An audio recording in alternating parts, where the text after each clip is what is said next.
అధికారంలో ఉన్నారు కాబట్టి వీళ్ళందరూ నిజాలు చెప్పిండ్రా? అధికారంలో ఉన్నారు కాబట్టి మీకు ప్రశ్నలు అవును సార్, ప్రశ్నలు వస్తాయి. వాళ్ళు ఎంతసేపు అడిగిన ప్రశ్నలు కావాలా? అదే అంటున్నా, ఆ ప్రశ్నలకే అంటే ఎన్నిసార్లు అంటారు? ప్రశ్న తిప్పి అడిగి మాట్లాడే ప్రతిసారి ప్రతి మాట ప్రశ్న అడుగుతారా? చర్చలు ఎట్లా ఇస్తారో తెలియదా? తెలియనప్పుడు ఎందుకు పార్టిసిపేట్ చేస్తారు? మళ్ళా వాళ్ళు అడిగినారు కదా, వాళ్ళే చెప్తున్నా మేడం.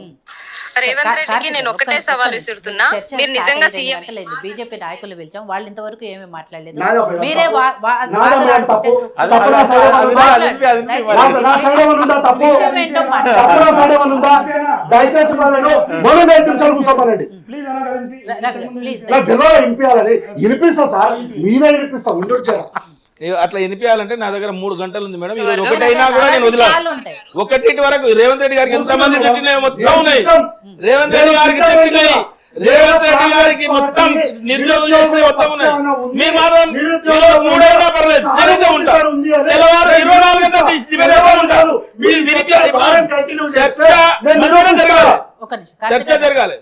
తెల్లవాళ్ళు చేయడానికి నేను కూడా రెడీ. ఎప్పుడైతే నిరుద్యోగులకు న్యాయం జరుగుతుందో అప్పుడు తెల్లవారు. కానీ ఇలా వాదులు మాట్లాడుకున్నప్పుడే అన్న బీజేపీ నాయకులు కూడా పిలవాలి. కేంద్ర ప్రభుత్వం 2 కోట్ల ఉద్యోగాలు హామీ ఇచ్చారు.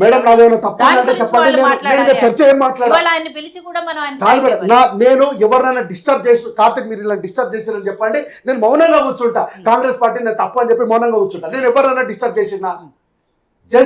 మరి నేను మాట్లాడుతుంటే ఎందుకు డిస్టర్బ్ చేస్తారు? కానీ మీరు ఆన్సర్ చేయలేదు కదా. ఎందుకు అరెస్ట్ చేస్తున్నారు అంటే మీరు ఎప్పుడో ఎవరో చెప్పారనే విషయం. ఇంటికి ఒక ఉద్యోగం ఇస్తామని ఎందుకు తీసుకుంటలేదు?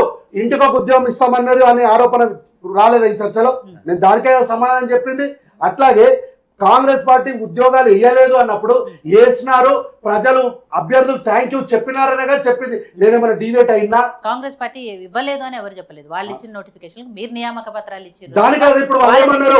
నోటిఫికేషన్ మేడం, దానికే మేడం నోటిఫికేషన్ లేచారు, మాకు ఉద్యోగాలు వచ్చినాయి, ఇంత ఫాస్ట్ గా వస్తాయని మేము కల్లో కూడా అనుకోలేదు, thank you so much Revanth Reddy గారు అని ఆ వీడియోనే కదా నేను చూపించింది. సరే కార్తిక్ గారు, మీ మనసు మీద చేసుకొని చెప్పండి, కాంగ్రెస్ కార్యకర్తగా చెప్పండి, కాంగ్రెస్ పార్టీ అధికారంలోకి వచ్చిన తర్వాత ఎన్ని నోటిఫికేషన్లు వేసింది? సరే మేడం, ఇప్పుడు వాళ్ళు ఏమంటున్నారు?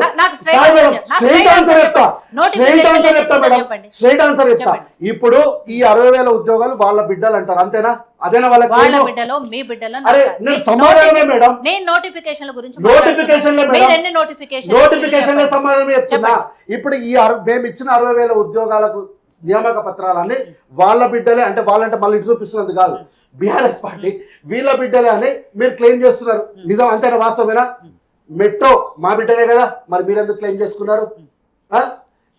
ఈ రాష్ట్రంలో జరిగిన అప్పులన్నీ మీ బిడ్డలే కదా, మరి మా మీద ఎందుకు అంటున్నారు? పిల్లర్లు గ్యాప్ వచ్చింది కదా, అది మీ బిడ్డలే కదా, మరి మమ్మల్ని రిపేర్ చేయమని ఎందుకు అంటున్నారు? ఎందుకంటున్నారు? ముందు సమాధానం చెప్పండి, అప్పుడు నేను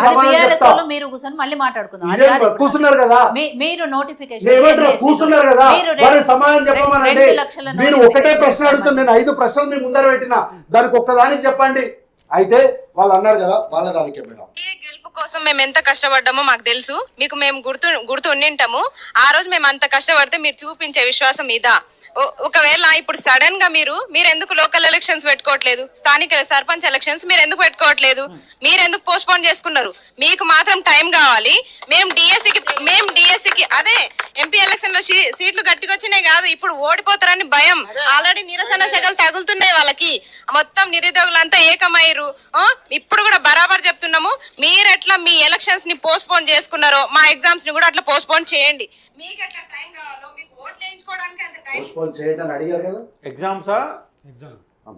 అదే సార్ మీకు ఇది. కానీ రేవంత్ రెడ్డి గారు ఏమన్నారంటే ఉద్యోగాలు వద్దని ధర్నా చేశారు అంటారు. అదే కదా, ఇంకా ఉద్యోగాలు ఉద్యోగం మెడికల్ వస్తుంది. ఇప్పుడు మీరు ఉద్యోగం ఉద్యోగం మెడికల్ వస్తుంది.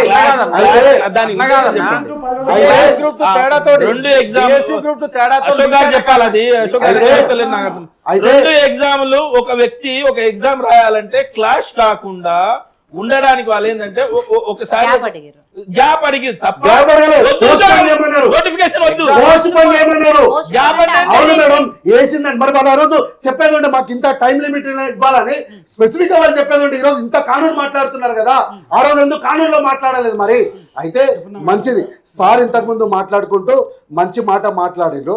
అయితే ప్రభుత్వము ఎందుకో అశోక్ సార్ మీద ఎందుకు కేసులు పెడుతుంది ఏంటి అది అన్ని మాట్లాడుతూ చాలా విషయాలు మాట్లాడినారు.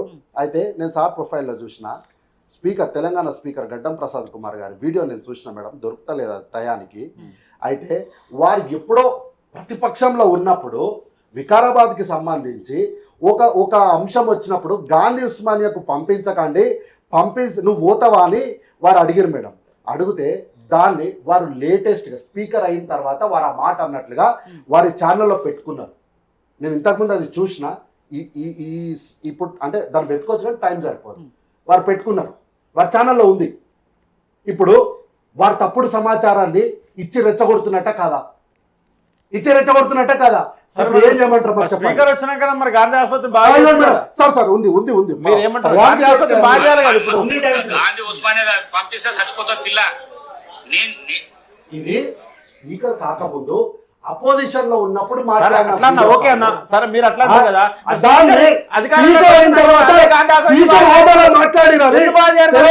ఇగోండి వీళ్ళు స్పీకర్ గాంధీ ఉస్మానియా ఆసుపత్రికి పోతే చచ్చిపోతాడు పిల్ల స్పీకర్ హోదాలో మాట్లాడినా, అపోజిషన్ లో మాట్లాడితే వీళ్ళు స్పీకర్ కి ఆపాదించారు. తప్ప కదా? అంటే వీళ్ళు తప్పుడు ప్రచారాలు చేస్తారు. ప్రభుత్వం చూసుకుంటూ what a good, very nice అని చెప్పి అప్రిషియేట్ చేయాలా? అందుకే కేసులు పెడతారా? 100%. మీరు తప్పుడు సమాచారాలు నిలువరించడము ప్రభుత్వ బాధ్యత. అంటే ఏ ఉద్యోగం ఇవ్వకున్నా పర్లేదు, మీరు ఎట్లా పెడతారు?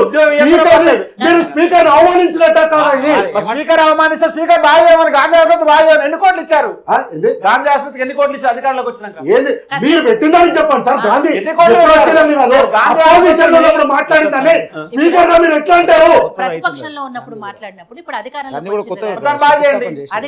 వచ్చిర్రు కదా, మీరు గాంధీ హాస్పిటల్ బాగు చేయండి అని చెప్పాలి. కానీ ఎప్పటిదో ఇప్పుడు మాట్లాడినట్టుగా మాట్లాడి మీరు తప్పుడు సమాచారం ఇస్తున్నారు కాబట్టి మీ మీద కేసు పెట్టిర్రు అంటారు ఆయన.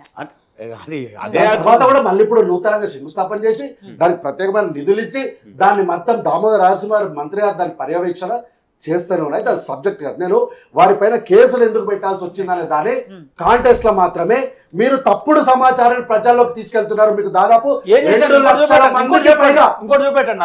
తప్పుడు సమాచారం ఇంకోటి చూపెట్టండి నా మీద. అరే మీకు మర్చుకోకటి సరిపోదా?